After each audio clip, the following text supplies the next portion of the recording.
હાલો દોસ્તો, કેમ છે બધાય? બધાય મજામાં જ હશો. આશા રાખું છું તમે સદાયની માટે મજામાં જ રહેજો. અને આજે આપણે ધાબા ઉપરથી બ્લોગ ચાલુ કર્યો છે. કહેવાય છે ધીમે ધીમે જો સૂરજની કિરણો, સૂર્યનારાયણ એમ કહેવાય છે કે એના સ્થાન ઉપર જઈ રહ્યા છે. દી આત્માનો સીન છે.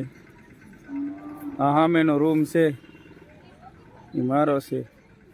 એની ઉપર નિર્ણયનો ઢીગલો કર્યો છે જો. અને અત્યારે ધાબા ઉપર આવ્યા છે. અને અહીંયા અમારે પાછળ બેકગ્રાઉન્ડમાં અમારા ગામનું સ્ટેશન છે, એનો નજારો છે જો.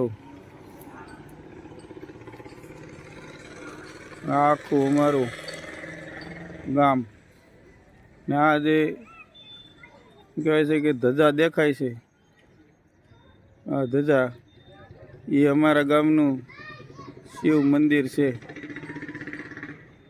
એ અમારા ગામનું શિવ મંદિર છે. અને હાલો હવે જઈએ ધાબેથી નીચે કારણ કે અમારે ઓમભાઈ કવરાવે છે, ઘડીક એને રાખવા પડી છે. આમ જતો ઓમ જો ઓમ છે હે વાળ કપાવા કે ભાઈ તારે? ઓમ તારે વાળ કપાવા કે? જો મારા ઓમભાઈ ને વાળ કપાવાના છે.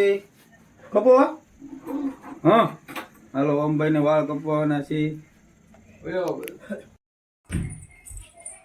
ઓમ ઓમ તારે વાળ કપાવાના હતા ને શું થયું?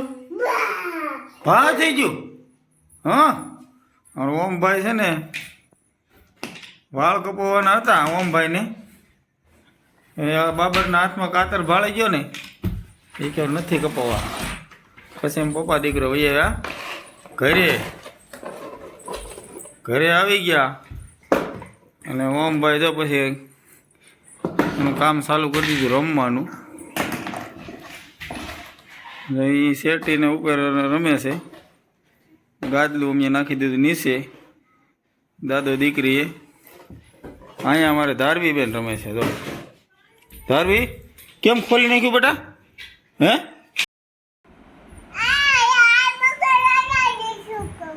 ભાઈને નથી ઉતરવું એવું છે? ભાઈ કેમ ન્યા સડો છો? હે ભાઈ જો ઉપર ક્યાં સડે? જો ધારવી જોતો શેટીએ સડી ગયો. આમ જોતો જો ભાઈના કામ જો તું.